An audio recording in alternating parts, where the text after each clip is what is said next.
حقیقت سے برعکس ما فوق الفطرت عناصر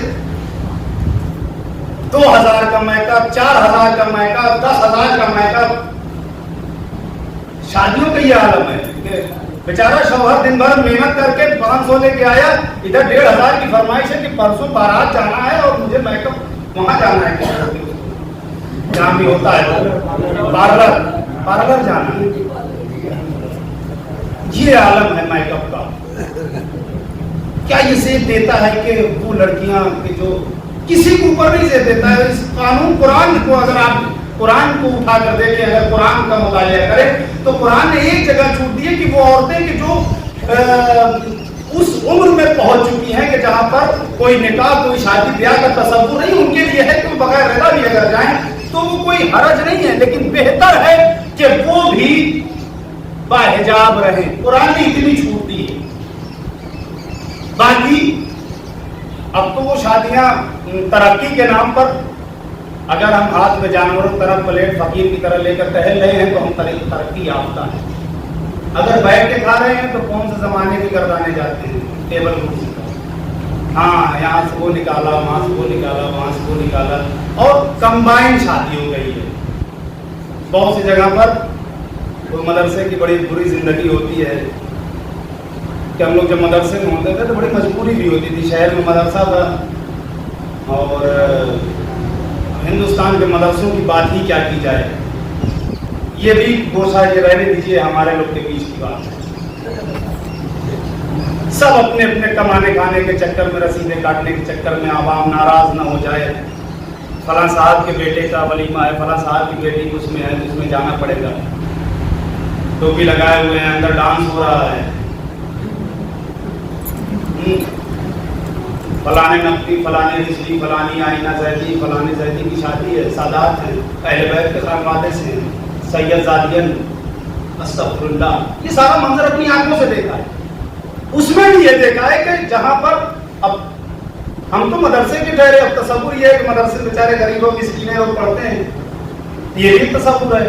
پتہ چلا ہاتھ بڑھایا، ادھر سے محترمہ انہوں نے چمچ پکڑ لیا، پھر پلیٹ لے کر کھڑے۔ کیا یہ کون سا اسلام، ہم کہاں پر پہنچ گئے ہیں؟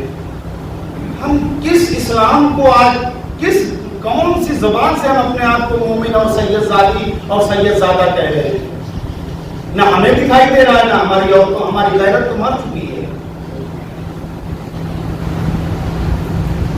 ساتھ ساتھ عورتیں ہیں، بال بکھرے ہوئے، چہرہ ایسا کہ خدا کی پناہ، سارے سب کچھ، دوپٹہ کا بھی فیشن آ گیا، وہ بجائے جو سر پہ ہونا چاہیے تھا وہ انگوچھے کی طرح جیسے کسان ایک طرف رکھتے ہیں، اس طریقے سے لٹکایا جانے لگا۔ یہ بھی عالم ہے۔ اور بعض جو زیادہ ترقی کر گئے انہوں نے دوپٹے کو اٹھا کر بکسے میں رکھ دیا، ٹھیک ہے ایسے ہی۔ یہ عالم ہے ہمارے پردے کا۔ ہم کہاں جا رہے ہیں؟ ہم غور کریں کبھی کہ ہم عورتوں کا نام و نقطہ کے ذمہ دار ہم ہیں؟ ارے بھائی، کوئی ایسا آدمی ہو جس کی بیوی کما رہی ہو، وہ بیٹھ کے کھا رہا ہو تو بیچارہ مجبور ہو کہ نہیں بول سکتا ہے، لیکن ہمارا حق ہے۔ یا ایھا الذین قوا انفسکم واہلیکم نارا، قرآن جھجھول رہا ہے وہ لوگ کہ جو ایمان لائے، بچاؤ اپنے آپ کو اور اپنے خانوادے کو، اپنے اہل و عیال کو، کس سے؟ جہنم کی آگ سے۔ وہ جہنم کی آگ کہ جس کے ایندھن انسان اور پتھر ہوں گے۔ لہذا اسلام اور دین کوئی کھیل اور تماشا تھوڑی ہے جانے محترم کہ ہم نے جیسے چاہا اپنے حساب سے دین اور اسلام کر لیا، بنا لیا قانون، ہم جس طریقے سے چاہیں گے اس طریقے سے اسلام چلے گا۔ یہ کوئی تماشا تھوڑی ہے، یہ کوئی کھلواڑ تھوڑی ہے۔ امام حسین علیہ السلام اس لیے تھوڑی قربانی دیے تھے کہ تم خالی اپنے آپ کو بڑا بڑا پوسٹر لگا کے لکھو فلانے نقلی، فلانے زیدی، فلانے یہ، فلانے وہ۔ دعویٰ کرنا بہت آسان ہے کہ ہم سید ہیں، ہم سادات میں سے ہیں، اور فخر اور ہمارے لیے قابل احترام ہے، واقعاً سادات کا احترام ہے، سادات کا مقام ہے۔ لیکن سوچنا پڑے گا کہ کیا ہم ہی اولاد رسول میں سے ہیں؟ جناب زینب سلام اللہ علیہا ایک شخص شخص نے روایت کی ہے کہ ابھی میں نے یہ روایت پڑھی، اس نے فرمایا کہ میرا گھر مولا کائنات کے جو محلے بنی ہاشم میں تھا، اسی کے اطراف میں، اسی کے آس پاس میرا گھر تھا۔ وہ روایت کرتا ہے کہ میں جتنے دن تک، جتنے سال تک وہاں پر رہا، میں نے نہ کبھی شہزادی زینب کو دیکھا، نہ کبھی ان کی آواز سنی۔ کمال ہے، نہ دیکھنا تو ایک حد تک، لیکن آواز پر گفتگو کرنا چاہوں گا تھوڑی دیر ٹھہر۔ گھر میں مردوں کو عورتیں اتنی زور سے ڈانٹتی ہیں کہ آواز باہر سڑک پر نکل کے جاتی ہے، جبکہ روایت ہے کہ جس گھر میں عورتیں بآوازیں بلند کلام کرتی ہیں، اتنی زور سے گفتگو کرتی ہیں کہ ان کی آوازیں باہر نامحرموں کے کانوں تک جاتی ہیں، اس گھر میں فرشتوں کا نزول نہیں ہوتا ہے۔ یہ بات توجہ کی ہے کہ جن گھروں میں عورتیں بآوازیں بلند گفتگو کرتی ہیں، پتہ چلا باہر بیٹھے ہوئے عورتیں اتنی زور چلا رہی، بات کر رہی ہیں کہ آواز باہر تک آ رہی ہے، لیکن کیا فرق پڑتا ہے؟ ہم ادھر کہاں توجہ، ہم نے حرام باتوں کی طرف توجہ کرنا ہی چھوڑ دیا ہے کہ کیا صحیح ہے، کیا غلط ہے، کیا ہونا چاہیے، کیا نہیں ہونا چاہیے، کس طریقے سے رہنا چاہیے، کس طریقے سے نہیں رہنا چاہیے، یہ ساری چیزیں۔ فرماتے ہیں کہ میں نے کبھی شہزادی زینب کو نہ دیکھا، نہ ان کی کبھی آواز سنی۔ ایک دفعہ انہوں نے واقعہ لکھا کہ شہزادی زینب جب بھی اپنے جد بزرگوار کی قبر پر جاتی تھی پیغمبر اکرم کی، تو نصف شب رات کے سناٹے میں جاتی تھی۔ ایک روز ایسا ہوا کہ شہزادی، اور جب شہزادی نکلتی تھی تو آگے آگے امیر المومنین، دونوں جانب امام حسن اور امام حسین علیہ السلام۔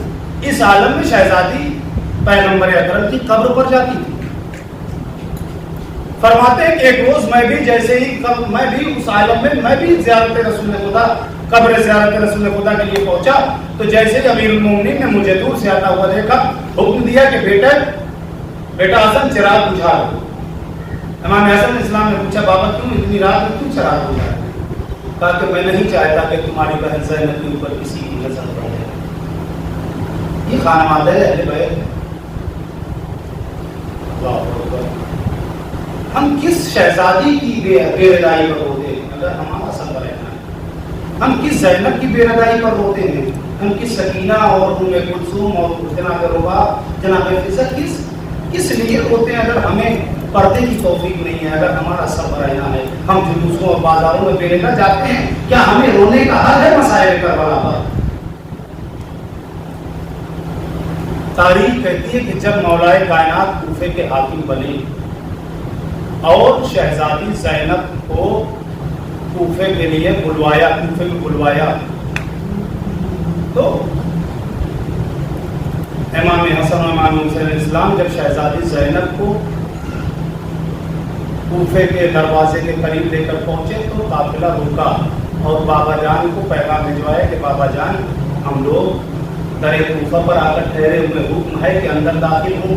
مولائے کائنات نے کہا بیٹا ابھی نہیں، جب رات کا سناٹا ہو جائے تب میری بیٹی زینب کوفے میں داخل کرے۔ یہ عالم ہے، یہ ہے اہل بیت۔ سنیں گے آپ فکرہ شہزادی جناب سکینہ۔ ارباب مقاتل نے لکھا کہ جب